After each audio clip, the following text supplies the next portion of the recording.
this is Joy. Welcome back. I've got a Halloween card today for Pixie Dust Designs, and I am using the Halloween candles. I am specifically using the mummy image. So you'll see that I am going to die cut the solid most image in black, and then the part that's the wrap in white, and I'm also doing the part that cuts out the face in white, but I'm using a YG03 Copic marker.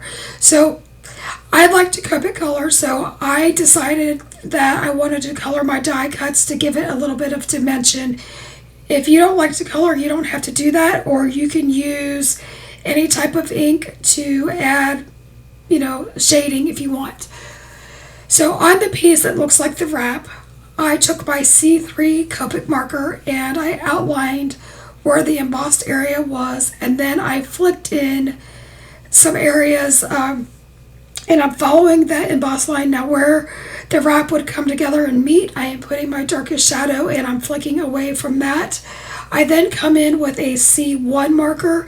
I extend those lines. I add a little bit more shading, and I just follow, like I said, the lines of the fabric per se. I also come in with a colorless blender. And I do that because I want to soften my blend. And by doing that, I'm just giving hints of blending, and I'm overall giving the candle kind of a grayish white thing so that I have a little bit of a Halloween grunge going on.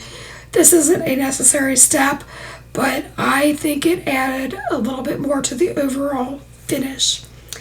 I then am bringing in my wet glue and am adhering the orange part of the flame, which I colored with a YR04, and I had die cut that previously.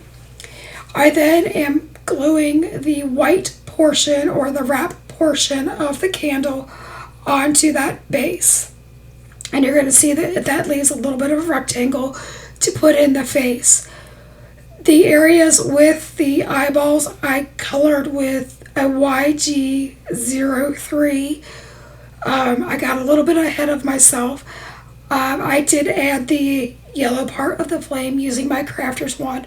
Now this is where I'm bringing in the eyes and the eyebrows and the nose. I find that it's easier to place these elements by putting my glue, just a small little dot of glue, wet glue, down, and then using a crafter's wand or a jewel picker to apply these.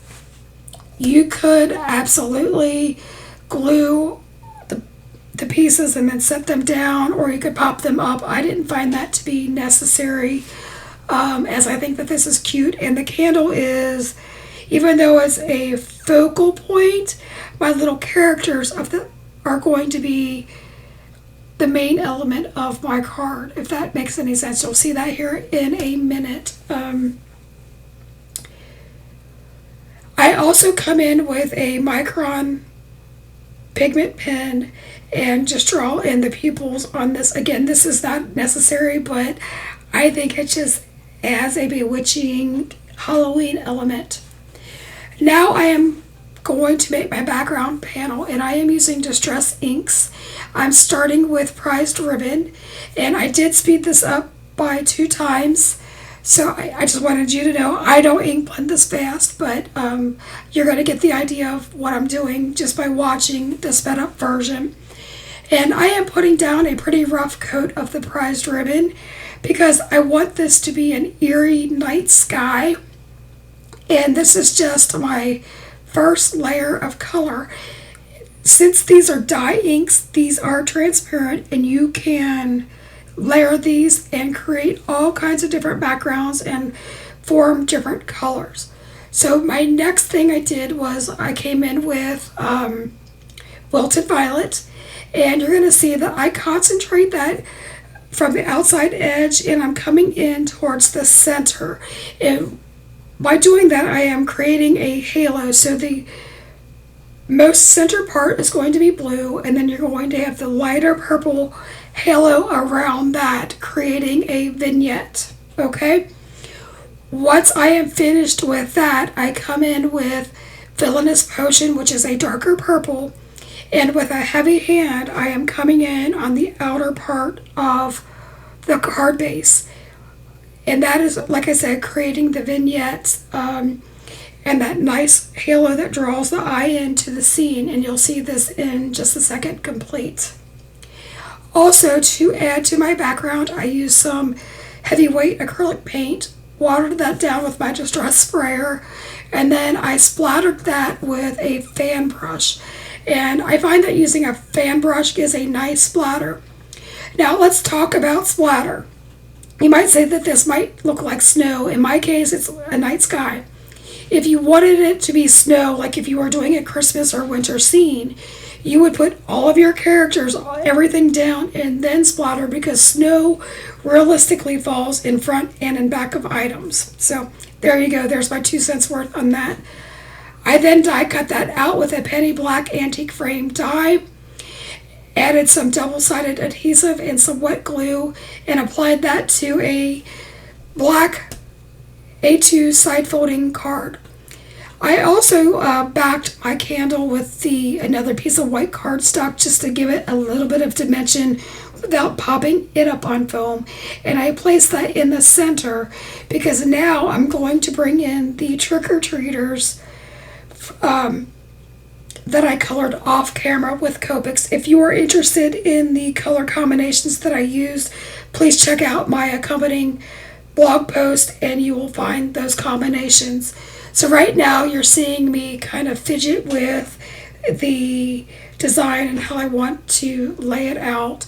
And basically I just want these little characters to appear that they're dancing around this candle, so you have a haunted little scene. So I start out by gluing down the little girl that's dressed as a pumpkin, which is kind of funny because I had the exact same costume when I was a kid about her age, and I also made one for my kiddos. So this just brought me back to all kinds of good memories, and I love it when stamp sets, invoke memories that maybe weren't in the front of your mind. So for this little devil, I popped up the bottom part where the feet were with foam tape, and then I glued down the head. That way the candle and the image is the same height, so that there's no wobbly, missed dimensions. I also glued down the Dracula and this little kitty to be a little bit out front, and then of course the ghost. Using scraps that are a little bit bigger than 1/4 of an inch, I stamped down the sentiments Trick or Treat and I Love Candy using some Color Hive black, Eclipse black ink and an acrylic block. I then just cut them into banners. One is slanted and one is cut like a fishtail. And then I use my Bearly Art Glue again, and I just put a dot down, and I offset these two banners so that they kind of make a fishtail on my card. Once I have the positioning correct, I then cut that down to be flush with each other, and then I adhere that to the top of the card using my Bearly Art Glue. In addition to that, to add a little bit more decoration, I adhere a black twine bow that I doubled up the loops on that and just cut it down to be small so that you could still see the sentiments. Now the sentiments weren't supposed to be a big focal point. I just wanted them to kind of be an embellishment. To finish off my card, I then added some purple gems sporadically throughout the card, just to add a little bit of sparkle and shine, because in my thought process, every card should have some sparkle and shine. If you like this card, I would encourage you to like and subscribe and even leave us a comment. So thank you so much for joining us, and until next time, keep crafting. Bye-bye, friends. Have a good one.